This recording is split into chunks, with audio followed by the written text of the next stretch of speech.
Let's talk about the invisible load. Here's the deal. Leadership is tough. But for us as women in leadership, it comes with an extra unspoken burden. This load that we have because we are women, because we're women leaders, because we are different, because we are the only women in the room, because every woman following behind us is looking at us and saying, can I do that? Is she the person I want to follow? And also, because you're the only woman in the room, you often are asked to do things because you are a woman. It's not in your job description, but the load is always there. The emotional labor, the unspoken expectations, the societal pressures. And there's a lot of those stereotypes that tell us we should be this way and not that way. And the constant balancing that so many of us face as women in tech, who are also often primary caregivers for loved ones, the people doing most of the work at home, the ones even responsible for balancing the books, even if we're not responsible for the finances.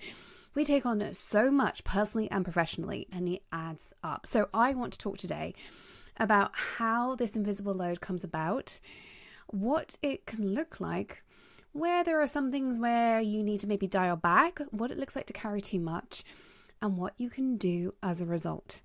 I want you to walk away from today's episode recognizing whether or not your invisible load is holding you back and give you some strategies to lighten that load and get that time and energy back. I want you being able to carry what you need to carry rather than everything that you don't need to carry. So without further ado, let's get on with the show.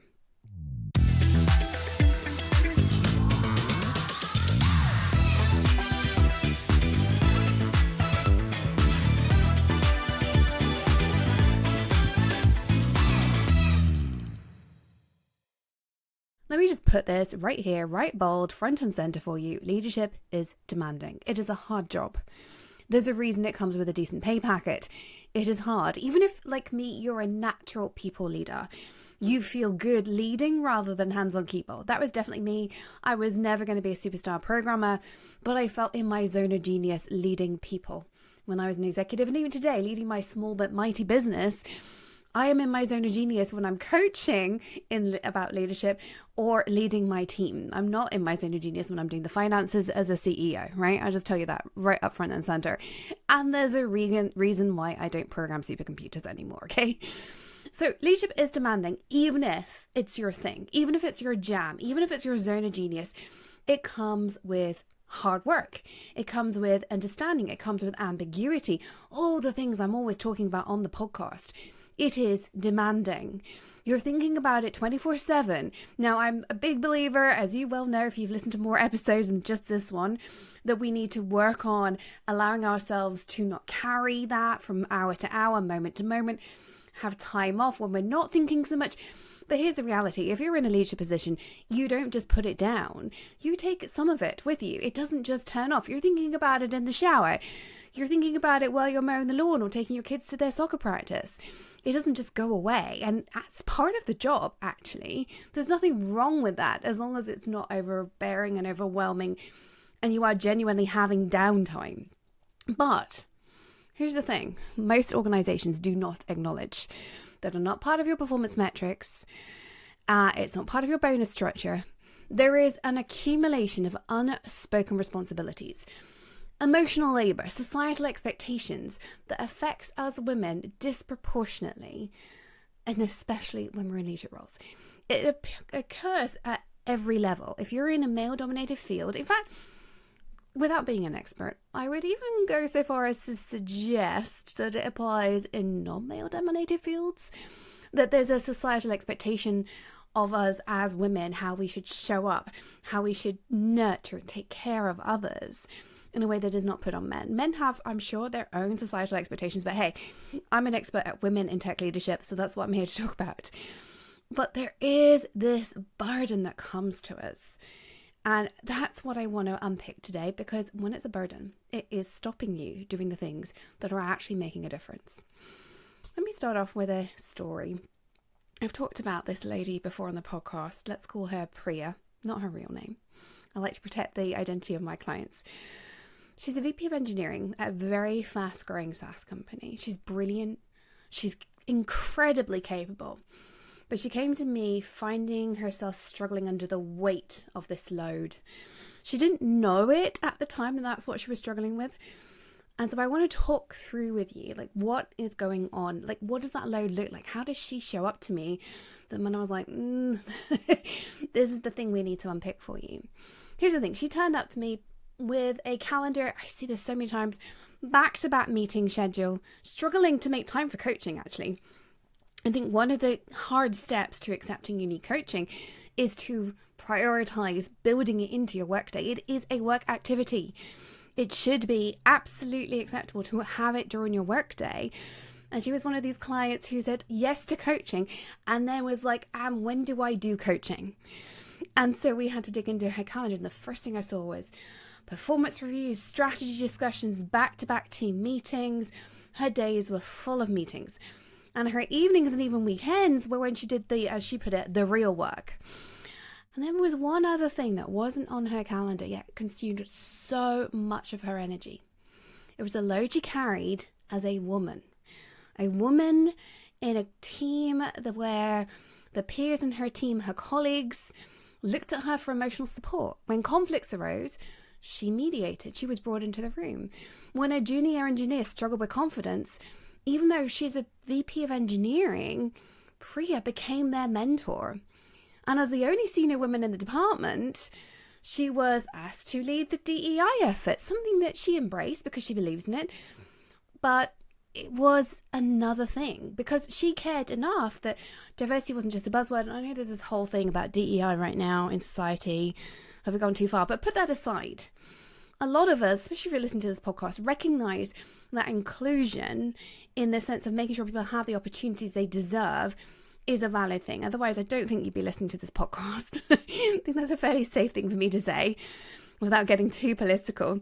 And so I'm assuming that you, like her, would understand where if you were asked to take on something like DEI and you agreed that it should be meaningful.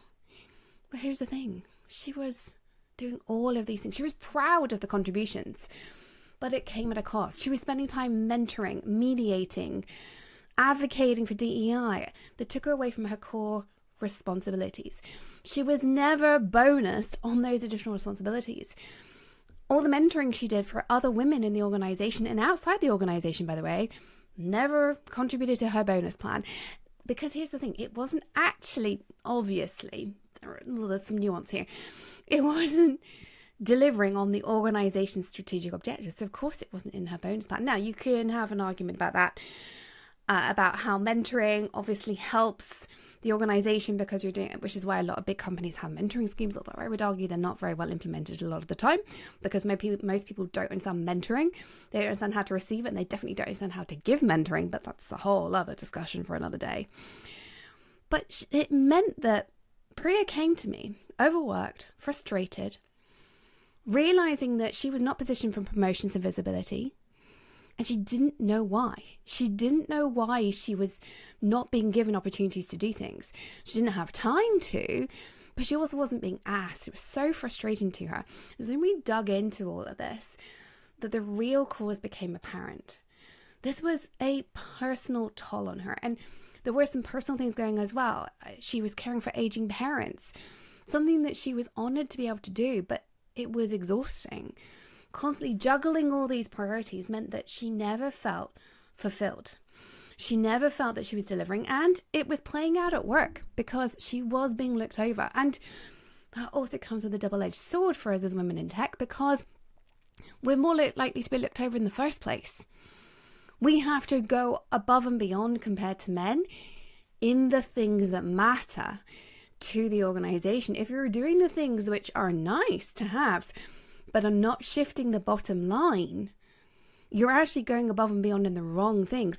And you already have to go above and beyond compared to men anyway.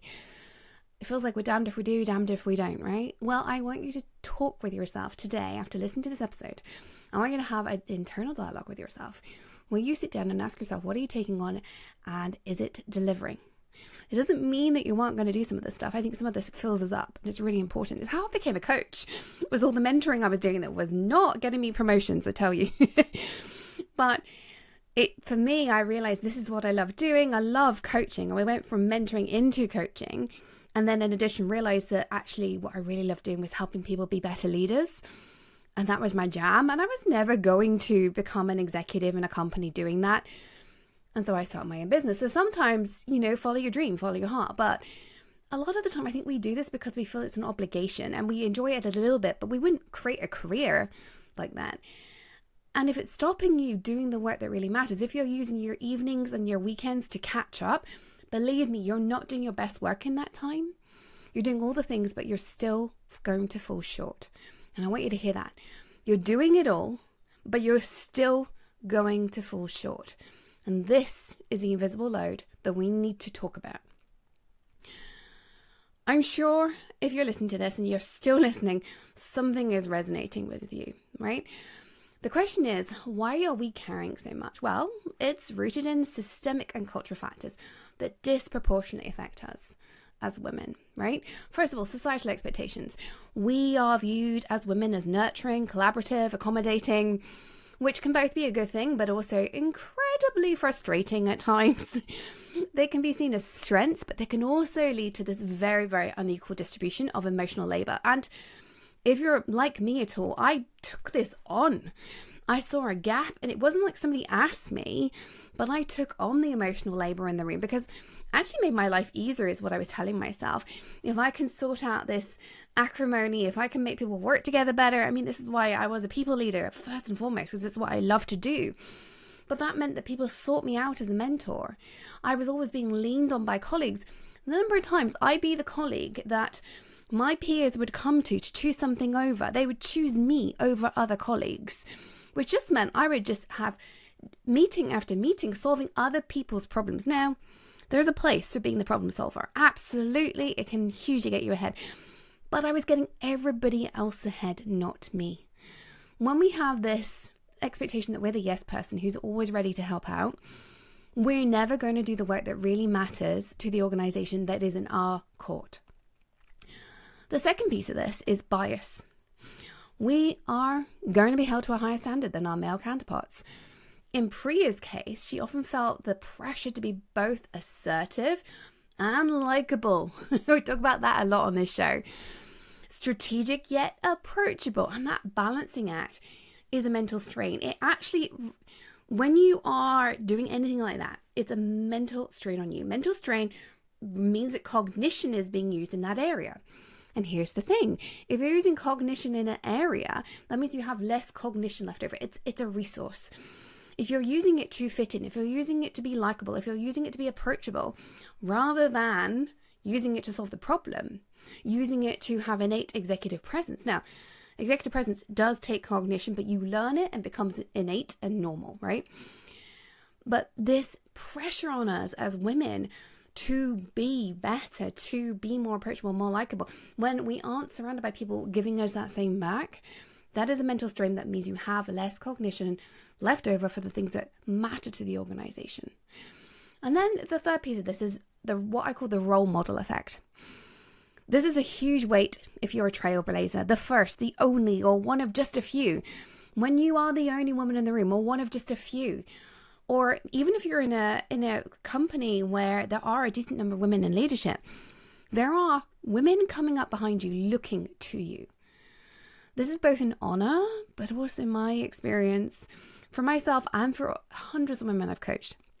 It can also be a curse. It can be amazing and exhausting. You feel like you're not just failing for yourself, but failing for others. You're not just leading for yourself, you're paving the way for the others coming along behind you.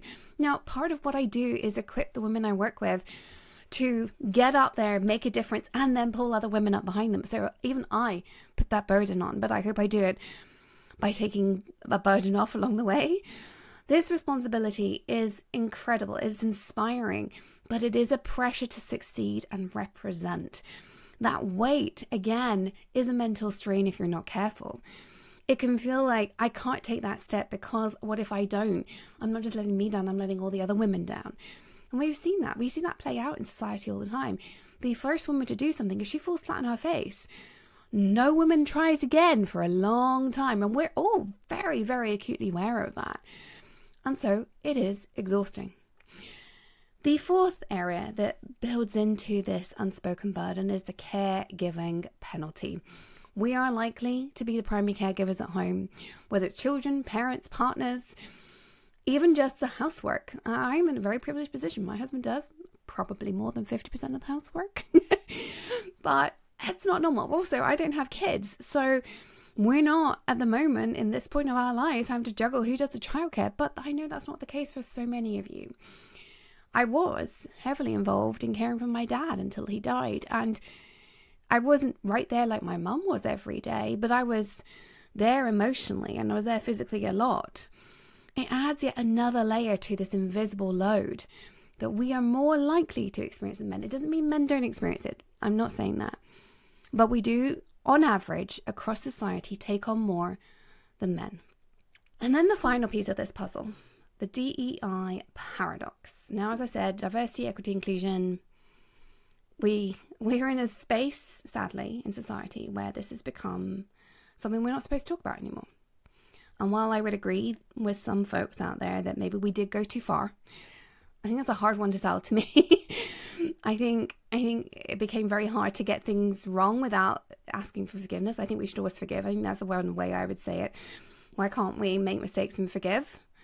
Because I actually think that is part of what the journey we're going through right now. But aside from that, we cannot deny that as women who are passionate about what we do, we are often asked to do some DEI contribution like Priya was. It's added to an already full plate. It becomes expected because we are representing something that isn't otherwise there. We become the person who is pulled out for interviews. We become the person who represents the company at all events. This is not often acknowledged. It's not part of your performance reviews, but we're asked to do it. We're asked to have a slightly higher load, sometimes a much, much higher load than our male peers. And yet, like many of us, Priya, when she was asked to do this, felt that it was essential, but was holding her back. So let me recap the 5 reasons why this burden exists. Our societal expectations, first of all. The bias that comes that means that we have to go above and beyond than our male peers. The fact that we are role models, trailblazers. The fact that we are caregivers. And finally, the fact that we are women and different means we're also heavily involved in DEI work, whether that's explicit or not. If you're nodding along, I want you to know you're not imagining this, you're not failing. This system of work today isn't designed to account for this invisible load. It's something we've been conditioned to carry silently, to just hold, accept, move through. And I've personally experienced this, and I would say at least 80% of my clients, it is one of the conversations we have at some point. Some of them, this is the main conversation. Even when you're in a workplace that's close to parity, this is still stuff that is happening and often not talked about. So I want you to have this as your wake-up call. This is the moment where you are going to go in with your eyes wide open and recognize that things have to change. Because if you don't take the time to think through this, you are going to continue struggling, and ultimately that leads to burnout. If you are going into meetings frustrated, upset, ashamed that you've been told you aren't good enough, and it's because of this is your wake-up call. That happened to me, happened to Priya as well. If you've ever gone into that meeting where a CEO has told you you're not doing enough, and you're thinking, but I'm doing everything, and you're baffled by that, but you just cannot keep up, instead of saying, I need to step back, I need to quit my job, I need to reinvent, I need to go back to a lower level, I want you to know that this is because of the invisible load, not because you're not good at what you do. It isn't that you have to work harder, which obviously feels impossible to you right now. It isn't that you lack the capability, it's that you're doing the wrong things and you're carrying too much of the stuff that isn't getting you recognized. The question is, what do we need to do to address it? So, here are some ideas for lightening the load. First of all, delegate with confidence. Delegation sounds obvious, and yet so many people are not doing it very well. And I can do whole episodes on delegation. I think we have in the past, in fact. But I want you to have the tools needed to delegate to your team. Delegate in such a way that they grow, that they know what they're doing. That means that you take that not just off your plate in terms of execution, but off your plate emotionally. Delegate some of the mentoring. It's a great tool for earlier career leaders to learn how to mentor. Just because you started mentoring years ago doesn't mean you should be doing it today. Delegating isn't about letting go of control. It's about making sure that you hand over opportunities to others to help them step up and thrive. Now, delegating is an art that so many of us don't do well, but you have to learn how to do this in order to lighten your load. Secondly, set boundaries around any of the DEI work, any of the work that is about being a role model, about anything where you are asked to step up because you are good at the people stuff, unless it is your job. Remember, it's okay to be passionate about this stuff, but unless it's your job description, it's not what you're going to get recognized for. So set boundaries around the stuff that is not in your performance reviews. I love to get clients to ask the question, is this aligned with my goals? Will it help me grow as a leader? If the answer is no, it's okay to push back or delegate, even if it's something you feel should happen in the organization, but just doesn't align with your needs right now. There is always more that can be done in every single company. There's always too few hours in the day. You have to pick, you have to choose what's going to benefit both you and your organization. Step number 3 to lighten your load is reclaiming time for strategic thinking. I talk about this one so much, but most of us do not do enough strategic thinking. And this is the thing. If you are a VP above, even senior director above, you need time for strategic thinking. Director and below, you're implementing strategy. You still need time for that, but you're not creating strategy. But once you're a senior director and above, and particularly VPs and above that, your job is to come up with strategy most of the time. It requires deep work. It means you need time to think. And that isn't lasting on a Friday or after work in the evenings and weekends. So I want you to block time on your calendar every week for focused, uninterrupted work on your company's strategy and how your team, how your work supports that, delivers it, what is needed. Step number 4, focus on what matters. What are you really responsible for? What matters? Remove the responsibilities that are not moving things forward. What's on your plate that isn't good for the organization, that isn't directly related to strategic organization goals? Take those off your plate. Figure out how to get rid of them. They can probably just be crossed off. Something I love to do. I don't often get to do this. But when I have a client who's really, really struggling, we've gone through it all and she's still struggling, I'll be like, okay, let's have a look at your to-do list. And we will go through the to-do list with a electronic red pen. Honestly, I can get rid of 90% of somebody's to-do list. And I get my coach to do this with me because I struggle with this too. Because when you actually have to justify to somebody else, like why that's on your list, you think, well, I want to do it. It's going to feel uncomfortable if I don't do it. But do I really need to do it? It's a really good set of questions to ask yourself. Figuring out what really matters is essential, and nobody's going to pay you to do it, but it is the thing that means you and your team get super streamlined. The companies I have the privilege to work with who go from mediocre to hypergrowth or just really thriving are the ones where the leaders I'm working with are prepared to do the really hard work of saying, 9 out of 10 of these items should not be on the to-do list for anybody in this company. It's really hard to do. And yet when you get that laser focused, things just skyrocket. Next thing, learn how to coach instead of mentor. I have conversations on a pretty much weekly basis with somebody saying, I coach my team all the time, and I dig into it. And I'm like, no, that's not coaching. In fact, when I had this conversation with Priya, she actually decided to train under me as a coach. I do this a lot with my clients. When she started bringing coaching into her leadership, she was able to reduce the amount of time her mentoring conversations were taking, because these conversations were suddenly up-leveling both her team, but also the women across the company that she was mentoring before that. She was more effective as a coach, and it meant she had a lot less on her plate. Coaching is about helping others help themselves. It's a level up for everybody you interact with. Mentoring and coaching are not the same thing. They are both valuable. But at some point, and particularly at VPs and above, you should not be mentoring. Your team do not need mentoring. They need coaching. They need delegation and coaching. Mentoring happens earlier on in our careers. It does happen at that higher level, but particularly by people who have had the job that you've got, and it's a quarterly conversation. It's not an every week conversation. So If you are still mentoring and you're a VP or above, I want you to stop. You need to learn how to coach, because this is a game changer for productivity for your team, productivity for anybody coming into you, and it is such an up leveler for your leadership style.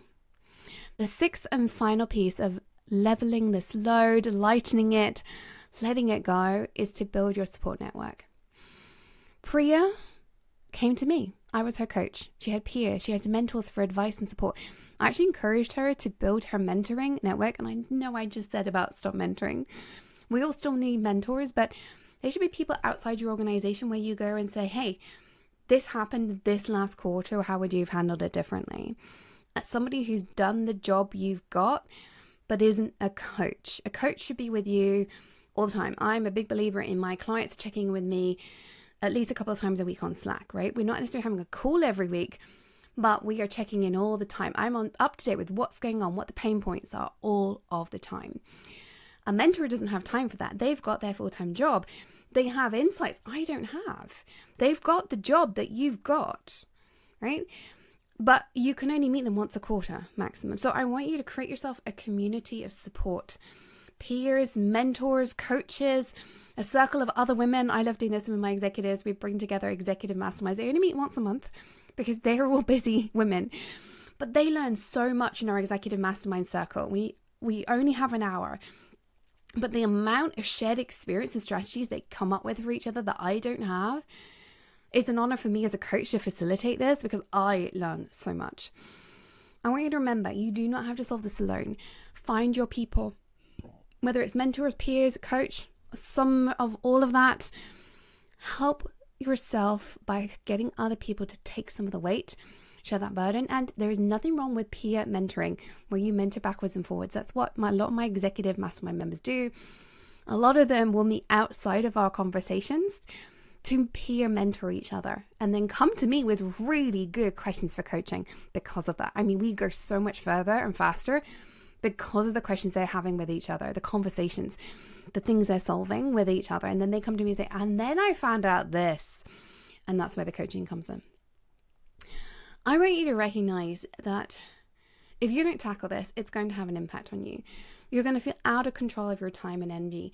When you step up and take control, take back the work, own what you want to be recognized for, you are going to have more mental space. You're going to be able to focus on higher impact projects. You are going to get noticed for it because you're able to show up in the right way. You're going to confidently present yourself and your ideas, your strategy. You're no longer just working hard, but you're a visionary as well, and you're getting noticed for it. It is possible to get away from this feeling of, I can't do this because I can't put any more in. It isn't about putting more in, it's about putting the right things in. I want you to figure out how to do this authentically, sustainably, with purpose, and find the role, fit yourself to the role that matters for you. If you're listening to this and thinking, all of the stuff you just told me to get rid of, Toni, is the stuff that matters to me, I want you to have a conversation with yourself about whether you're doing the right kind of job. That was for me. I had to become a coach, I think. Because as a tech executive, I didn't love the stuff I was doing as an executive. What I loved was the coaching. What I loved was helping people lead their teams better, turning around failing teams, the change management, and the kind of roles I was in. Because I had been a programmer, I was never going to be somebody who did change management. And so I set my own business. I changed my career because of that.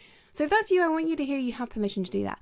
But a lot of the women I talk to, they like doing it, but they wouldn't give up whatever it is they do to do it exclusively. So I want you to find the right balance to be sustainable, authentically you, and delivering bigger things because you're doing the right stuff. To be successful should not cost your mental and physical health. It shouldn't cost you time away from your family, your personal life. But you've got to recognize this load is real. It's invisible, but it's right there.